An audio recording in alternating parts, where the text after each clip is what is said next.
선생님, 스승님. 저는 선생님이라는 말과 스승님이라는 단어만 생각하면 존경이란 단어가 생각이 납니다. 이스라엘 유대인들은 선생님을 랍비라고 불렀습니다.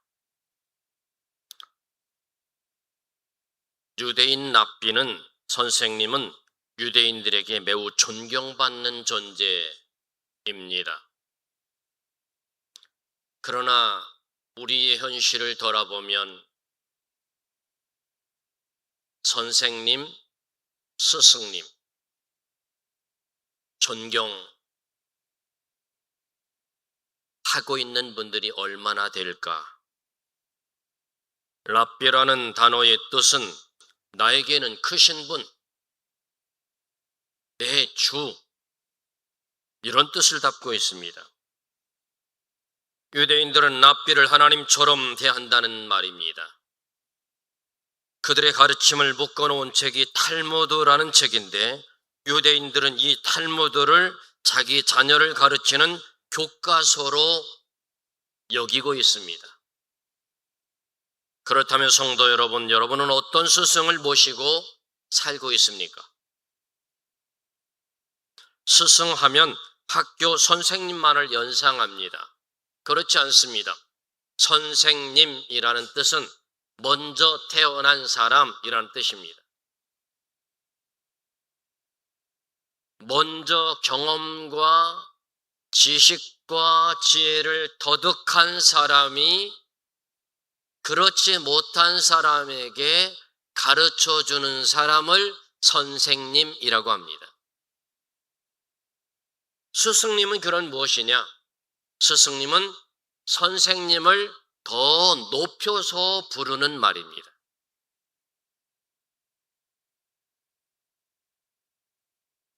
학교 선생님만 스승이 아니고, 스승이란 자기 인생에 지대한 영향을 끼치고 있는 사람을 모두가 스승이라고 말합니다. 그렇다면 하나님이 세워주신 스승이 있습니다. 하나님이 세워주신 스승, 하나님이 세워주신 우리의 스승은 첫 번째로, 우리의 영원한 첫째 스승은 예수님이십니다. 예수님은 하나님이 세워주신 우리의 영원한 스승님이 되십니다. 완전한 스승님입니다. 예수님은 보통 사람이 아니에요. 예수님은 하나님이 우리에게 보내신 가장 완벽하고 온전하신 스승님이십니다. 그분은 하나님의 아들로 성부 하나님, 성령 하나님과 동등하신 성자 하나님이십니다. 그분은 이 땅에 우리를 구원하시려고 오셨고, 신성과 인성을 모두 가지고 오신 분이 바로 예수님이십니다. 그래서 우리에게 완벽한 참 하나님, 참 인간의 모습을 보여주고 계신 분이 바로 예수님 그분이십니다. 우리 예수님의 소원은 무엇일까요? 우리 예수님의 소원은 오직 한 가지입니다. 타락한 우리 인간이 죄사함을 받아 하나님의 자녀의 형상을 회복하는 것이 예수님의 소원입니다. 그래서 하나님과 우리가 온전한 관계를 유지하도록, 그래서 예수님은 우리의 완전한 스승이 되시며 우리의 모델로 오셨습니다. 사람은 누구나 함께 살아가는 누군가에게 크든 작든 영향을 받고 살아갑니다. 그래서 이것을 스승이라고 말합니다. 성경에도 보면 모세도 여호수아에게 스승님이셨습니다. 사무엘은 다윗에게 스승이었습니다. 엘리야는 엘리사에게 스승님이셨습니다. 바울은 디모데에게 스승님이셨습니다.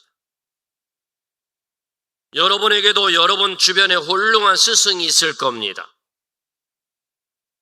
그러나 사람으로 세워진 스승은 완전하지 못합니다. 우리 모두는 우리의 스승이신 예수 그리스도를 배워가야 합니다. 닮아가야 합니다. 히브리서 13장 8절에 말씀합니다. 예수 그리스도는 어제나 오늘이나 영원토록 동일하시니라. 우리의 스승이신 예수님은 변함이 없는 영원한 스승이라는 말입니다. 마태복음 11장 28, 29절의 말씀에 보면 내게 배우라 말씀합니다. 나는 마음이 온유하고 겸손하니 나의 몽에를 메고 내게 배우라. 그리하면 너희 마음이 쉼을 얻으리니. 우리가 주님을 배우다 보면 나도 모르게 닮게 되고 자신도 모르게 스승이 되어 남들에게 가르쳐주고 스승이 되어 있다는 겁니다. 이런 면에서도 사도 바울은 정말 대단한 사람입니다. 고린도전서 11장 1절에 이렇게 말씀합니다. 내가 그리스도를 본받는 자가 된 것 같이 너희는 나를 본받는 자가 되라. 당당합니다. 내가 그리스도를 본받으며 산다. 그러니 너희는 나를 본받는 자가 되면 결국 그리스도를 본받는 것이다. 여러분 한번 따라서 하실까요? 예수님은 우리의 완벽한 스승이십니다. 맞습니다. 예수님 그분은 우리의 능력의 스승이십니다. 우리도 정말 주님을 만난 성도라면 예수님의 좋은 제자가 되어야 합니다. 그분은 오늘도 살아계셔서 우리의 영원한 스승이 되어주셨고 되어주시고 계시고 되어주실 겁니다. 두 번째로 하나님이 세워주신 우리의 스승은 또 한 분이 계십니다. 우리의 둘째 스승은 부모님이십니다. 7절에 하나님의 말씀을 너희에게 일러주고 너희를 인도하던 자들을 생각하며 라고 말합니다. 빼놓을 수 없는 우리의 영원한 스승은 우리의 아버지, 어머니이십니다. 훌륭한 사람은 그냥 되는 것이 아닙니다. 훌륭한 사람 뒤에는 반드시 훌륭한 부모님이 계셨습니다. 특별히 훌륭한 어머니들이 많았습니다. 훌륭한 자녀에게는 반드시 성경에 보면 훌륭한 어머니가 계셨었다는 겁니다. 찬송은 이렇게 찬송합니다. 나의 사랑하는 책 비록 헤어졌으나 어머니의 무릎 위에 앉아서 재미있게 듣던 말 이때 지금도 내가 잊지 않고 기억합니다. 귀하고 귀하다 우리 어머니가 들려주시던 재미있게 듣던 말 이 책 중에 있으니 이 성경 심히 사랑합니다. 아멘. 아마도 이 찬양을 작사 작곡한 분은 훌륭한 신앙의 어머니를 두신 것 같습니다. 그래서 어릴 적에 어머니가 성경 이야기를 많이 해주신 것 기억하고 그때 들은 성경 이야기가 잊혀지지 않았던 겁니다. 이 자리에 계신 어머니 성도 여러분, 어머니 성도 여러분도 자녀들에게 찬송을 불러주고 머리를 쓰다듬어주며 성경을 가르쳐주고 그래서 내 자녀들이 기억나는 것이 우리 어머니는 내 머리를 쓰다듬으며 성경의 말씀을 말씀하셨고 우리 어머님은 나를 잠재우며 찬송을 불러주셨다고 그래서 내가 여기까지 이렇게 올 수 있었던 것은 우리 어머니의 기도 때문이라고 우리 어머니의 교육 때문이라고 말할 수 있게 하시기를 바랍니다. 공부 잘하는 아들, 딸보다 어머니의 신앙의 교육을 잘 받아들이는 그런 자녀로 키우시길 바랍니다.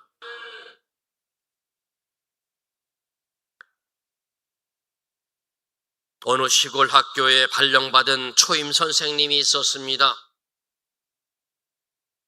시골에 이사를 가서 이제 첫 출근을 하러 이제 학교로 가다가 그만 징검다리를 건너가서 가야 되는 학교였는데 징검다리를 건너가다가 냇물에 퐁당 빠지고 말았습니다.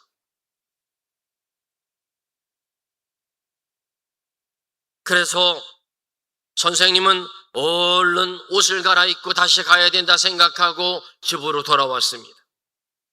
집에는 아들을 밥해주고 빨래해주려고 함께 어머니가 함께 계셨는데 어머니가 하는 말, 아이고 물에 빠졌구나.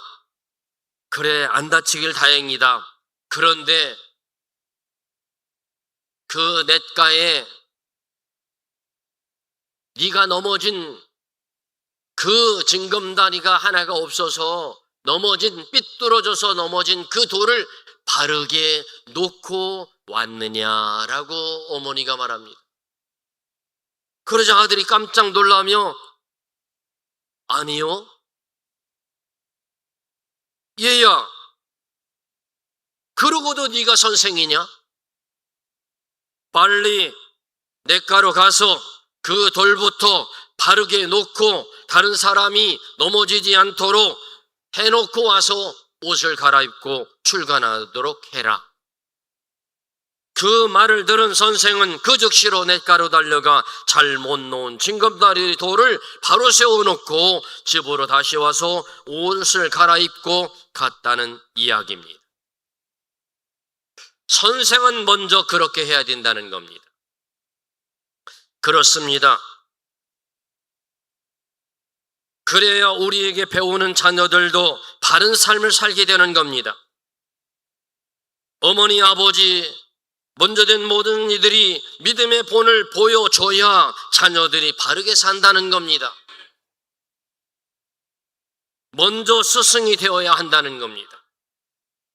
성경에 보면요, 열왕기 상하, 역대 상하를 읽다 보면 유다 나라와 이스라엘 나라의 역대 왕들의 이름이 나옵니다. 그런데 그 왕들이 이제 왕으로 등극을 할 때 반드시 어머니가 어떤 사람, 어머니의 이름을 기록합니다. 이유가 무엇이냐? 그의 어머니의 이름을 거명하는 것은 그 아들이 앞으로 어떻게 왕정을 펼칠 건가를 가르쳐 주는 겁니다. 믿음 좋은, 신앙 좋은 어머니면은 그 아들 왕도 신앙적이고 나라를 믿음으로 잘 다스리지만, 그러나 믿음 없는 우상 숭배하는 어머니라면 그 아들 역시도 우상 숭배하며 악을 행했다고 성경은 말씀합니다. 그래서 성경은 어머니가 누구였나를 반드시 기록하고 있습니다. 우리 모두 어머니의 신앙이 우리를 세워간다는 사실을 알고 바르고 진실하고 신앙적으로 기도하고 가르치시길 바랍니다. 우리 부모님은 하나님이 세워주신 최고의 스승님이십니다. 하나님이 세워주신 우리의 스승, 저는 성경의 얘기를 하고자 합니다. 지금 현실적으로 우리 주변의 상황이 안 맞을 수도 있을 것 같아요. 그러나 성경이 말하는 하나님이 세워주신 우리의 스승, 세 번째 스승은 교회의 목사입니다. 히브리서 13장 7절의 말씀에 보면 하나님의 말씀을 너희에게 일러주고 너희를 인도하던 자들을 생각하며 그들의 행실의 결말을 주의하여 보고 그들의 믿음을 본받으라. 17절의 말씀에 보면 너희를 인도하는 자들에게 순종하고 복종하라. 여러분의 영적 지도자는 누굽니까? 성경은 교회 목회자라고 가르쳐주고 있습니다. 그러나 요즘 성도들은 교회 목회자를 영적 스승이라고 생각 안 하는 사람들이 훨씬 더 많습니다. 필요할 때만 목회자, 아쉬울 때만 목회자, 그렇지 않을 때는 마치 월급 줘서 공급쟁이로 그저 기억하는, 함께 가는 사람 정도로 생각한다는 겁니다. 여러분은 어떤지 모르겠습니다. 지금 여러분에게 말씀을 전해주는 목회자, 성도는 영적인 지도자인 목사를 따르되 그들이 가르쳐준 하나님의 말씀을 기초로 하여 따라가야 합니다. 중요한 것은 이것입니다. 영적 지도자의 권위는 외모에서 나오는 게 아닙니다. 영적 지도자의 권위는 말씀에서 나옵니다. 말씀으로 말미암고 말씀으로 성취되게 하는 하나님의 말씀이 영적 권위를 세우는 겁니다. 그럴 때 그를 따르고 그를 순종하며 하나님이 세우시는 사람이 되는 겁니다. 스승의 반대말은 뭔가요? 제자입니다. 제자는 보고 들은 것을 따라가는 자라는 말을 해석한 겁니다. 보고 들은 것을 말씀대로 따라가는 자. 제가 성경 공부를 가르치고 있는데 처음에는 제자 훈련반이라고 제가 호칭을 했었습니다. 그런데 제가 가르치면서 무슨 생각을 했냐면 제자가 아니다. 내가 아무리 가르쳐도 안 변할 사람은 안 변한다. 그래서 제가 성경 공부반이라고 말합니다. 제자는 스승이 가르치는 것을 보고 들은 것을 그대로 따라가는 자입니다. 17절 하반절에 이렇게 말씀합니다. 그들은 너희 영혼을 위하여 경성하기를 자신들이 청산할 자인 것 같이 하느니라. 그들로 하여금 즐거움으로 이것을 하게 하고 근심으로 하게 하지 말라. 그렇지 않으면 너희에게 유익이 없느니라. 목회자가 성도를 지도하고 이끌어준다는 것은 결코 쉬운 건 아닙니다. 그래서 하나님은 교회의 목사를 세우시고 그들로 하여금 성도들의 영혼의 문제를 책임지게 하십니다. 그래서 본문 말씀처럼 너희 영혼을 위하여 경성하기를 자신들이 청산할 자인 것 같이 하느니라. 영적인 책임을 갖고 있다는 말입니다. 그래서 목사는 영적 지도자이기에 영적인 책임이 무겁습니다. 그러기에 그 무거운 짐을 질 때 즐거움으로 하게 하라는 겁니다. 즐거움으로 하게 하고 근심으로 하게 하지 말라는 겁니다. 목회자는 다른 어떤 일하고 다르게 목회자는 아이가 뱃속에 있을 때부터 태어나서 그리고 노년이 되어 숨을 거두어 무덤에 들어갈 때까지 책임지는 게 목회자입니다.